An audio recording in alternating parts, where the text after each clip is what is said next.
হুম। আচ্ছা, চলুন বিষয়টা একটু খুলে দেখা যাক। নিশ্চয়ই। যারা এই গভীর তথ্য বিশ্লেষণ শুনছেন, মানে আজকের এই আলোচনায় আমরা এমন একজনকে নিয়ে কথা বলবো যার নাম শুনলেই চোখের সামনে ভেসে ওঠে গাছ থেকে পড়া একটা আপেল। আর মাধ্যাকর্ষণের সূত্র? একদম তাই, আইজ্যাক নিউটন। কিন্তু আজকের এই পুরো আলাপটা ওই বিজ্ঞান বইয়ের পরিচিত গণ্ডির অনেক বাইরে। ইউটিউবের বেশ কিছু চমৎকার প্রামাণ্যচিত্র আর বিভিন্ন গবেষণামূলক প্রবন্ধ ঘেঁটে আজ আমরা নিউটনের জীবনের সেই অধ্যায়গুলো উন্মোচন করব যা হয়তো অনেকেই জানেন না। সাধারণ পরিচয়ের আড়ালে লুকিয়ে থাকা একজন ভিন্ন নিউটন। হ্যাঁ, বিজ্ঞানী নিউটনের আড়ালে যে একজন অ্যালকেমিস্ট, একজন ধর্মতাত্ত্বিক, এমনকি একজন ছদ্মবেশী গোয়েন্দাও লুকিয়েছিল। এই এতগুলো ভিন্নধর্মী পরিচয় কিভাবে একজন মানুষের ভেতর একত্রিত হল, সেটাই আজকের মূল লক্ষ্য। আমার পেছনের এই প্রাচীন লাইব্রেরির বইয়ের তাক বা নক্ষত্রের মানচিত্রগুলোর দিকে তাকালে যেমন একটা রহস্যময় গভীরতা অনুভূত হয়, নিউটনের চিন্তার জগৎটাও ছিল ঠিক তেমনই। হুম। অত্যন্ত শান্ত কিন্তু গভীর। আর এখানে সবচেয়ে চমকপ্রদ বিষয়টা হল নিউটনের এই বহুমুখী প্রতিভার পেছনে তার একাকিত্ব আর ভিন্নধর্মী চিন্তাধারার এক বিশাল প্রভাব রয়েছে। শৈশবের মানসিক আঘাত তাকে সাধারণ সীমানার বাইরে গিয়ে ভাবতে শিখিয়েছিল। তবে তার জন্ম আর শুরুর জীবনটা কিন্তু মোটেও সহজ ছিল না। মানে সে যুগের ক্যালেন্ডার অনুযায়ী জন্ম তারিখ নিয়ে একটু বিভ্রান্তিও আছে।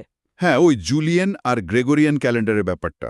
ঠিক, জুলিয়ান ক্যালেন্ডার অনুযায়ী ১৬৪২ সালের বড়দিনে অর্থাৎ ২৫ ডিসেম্বর, আর আমরা এখন যে গ্রেগরিয়ান ক্যালেন্ডার ব্যবহার করি সেই অনুযায়ী ১৬৪৩ সালের ৪ জানুয়ারি লিঙ্কনশায়ারের উলসথর্পে তার জন্ম। উলসথর্পের একটা ছোট্ট গ্রামে। আর জন্মের সময় তিনি অকালে জন্মেছিলেন। মানে আকারে এতটাই ছোট ছিলেন যে তাকে অনায়াসে একটা কোয়াট মগের ভেতর আঁকিয়ে ফেলা যেত। ভাবা যায়, সবাই তো ভেবেছিল এই রুগ্ন বাচ্চাটা হয়তো বাঁচবেই না। বাপরে! আর সবচেয়ে দুঃখজনক ব্যাপার হলো নিউটনের জন্মের ৩ মাস আগেই তার কৃষক বাবার মৃত্যু হয়। এরপর নিউটনের বয়স যখন মাত্র ৩ বছর, তখন তার মা রেভারেন্ড বার্নাবাস স্মিথ নামের এক যাজককে বিয়ে করে চলে যান। হ্যাঁ, আর ছোট্ট নিউটনকে তার নানির কাছে রেখে যান। মনস্তাত্ত্বিক দৃষ্টিকোণ থেকে এই পরিত্যক্ত হওয়ার অনুভূতি একজন শিশুর মনে কতটা গভীর ক্ষত তৈরি করতে পারে তা খুব সহজেই অনুমেয়। এই শৈশবের মানসিক আঘাত এবং মায়ের দ্বারা পরিত্যক্ত হওয়ার অনুভূতি নিউটনকে সারা জীবন মানুষের কাছ থেকে দূরে রেখেছিল। তিনি ভীষণ অন্তর্মুখী হয়ে পড়েছিলেন। ঠিক, এই একাকিত্বই তাকে নিজের চিন্তার জগতে ডুবে থাকতে সাহায্য করেছিল। এই ক্ষোভের মাত্রাটা কিন্তু এতটাই তীব্র ছিল যে তিনি তার সৎ বাবাকে রীতিমতো ঘৃণা করতেন। এমনকি তিনি তার সৎ বাবা এবং মাকে তাদের বাড়ি সমেত পুড়িয়ে মারার হুমকি পর্যন্ত দিয়েছিলেন। এই রাগের প্রতিফলন আমরা তার স্কুলেও দেখতে পাই। গ্রান্থামের কিংস স্কুলে পড়ার সময়কার একটা ঘটনা, তাই না? হ্যাঁ, সেখানে এক সহপাঠীর কাছে মার খাওয়ার পর প্রতিশোধ নেওয়ার এক তীব্র জেদ চাপে তার মাথায়। আর সেই জেদকে শারীরিক শক্তির বদলে পড়াশোনায় মনোযোগ দিয়ে তিনি স্কুলের সেরা ছাত্র হয়ে ওঠেন। মানে রাগটাকে তিনি পড়াশোনার কাজে লাগিয়েছিলেন।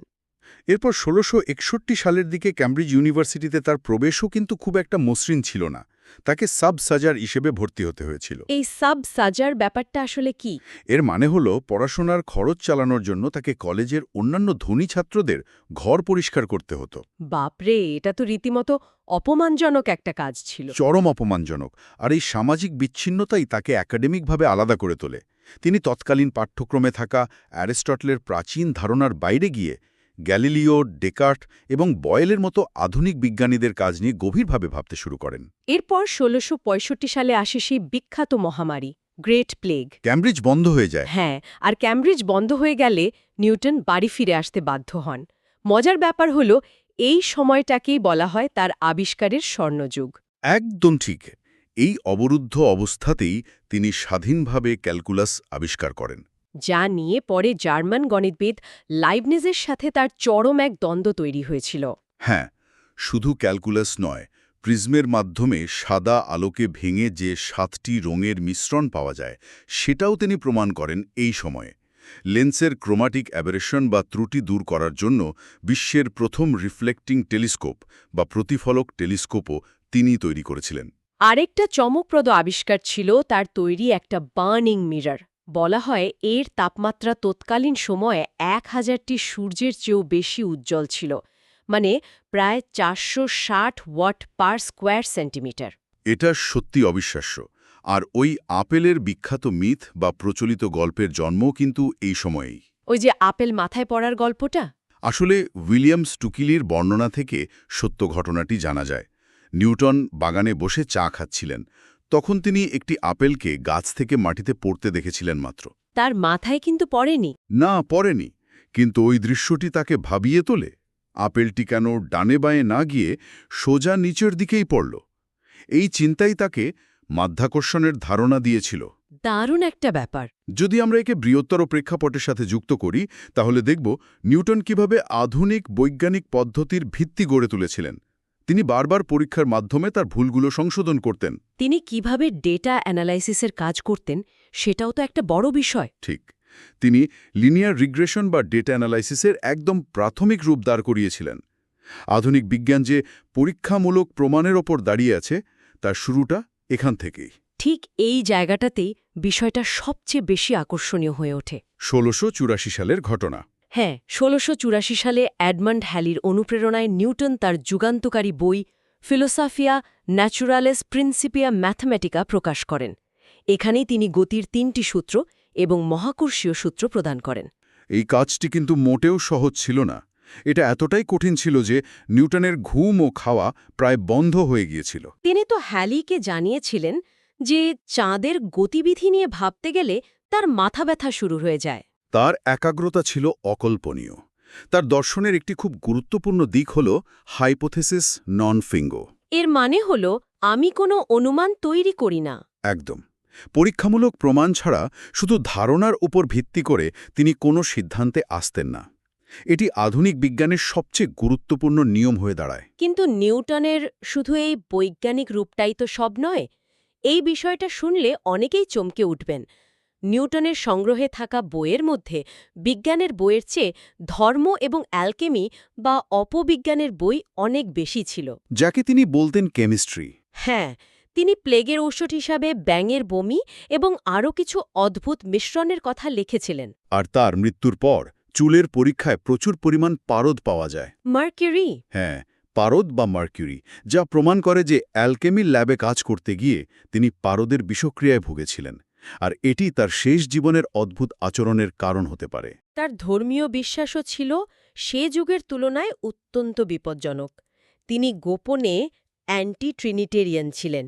মানে তিনি ঈশ্বরকে ঈশ্বর মানতেন না।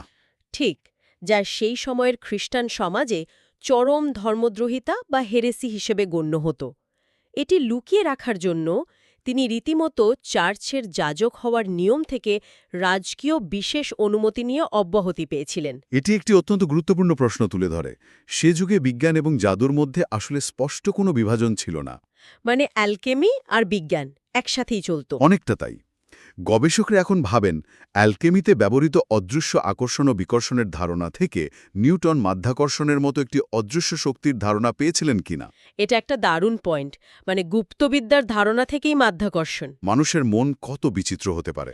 আর জীবনের শেষ ভাগে তিনি তো লন্ডনে চলে আসেন। হ্যাঁ, আর রয়্যাল মিন্ট বা টাকশালের মাস্টার নিযুক্ত হন। এই অংশটা আমার সবচেয়ে প্রিয়।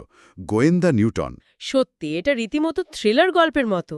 তিনি ছদ্মবেশে লন্ডনের সরাইখানাগুলোতে ঘুরে ঘুরে জাল মুদ্রাকারীদের ধরতেন।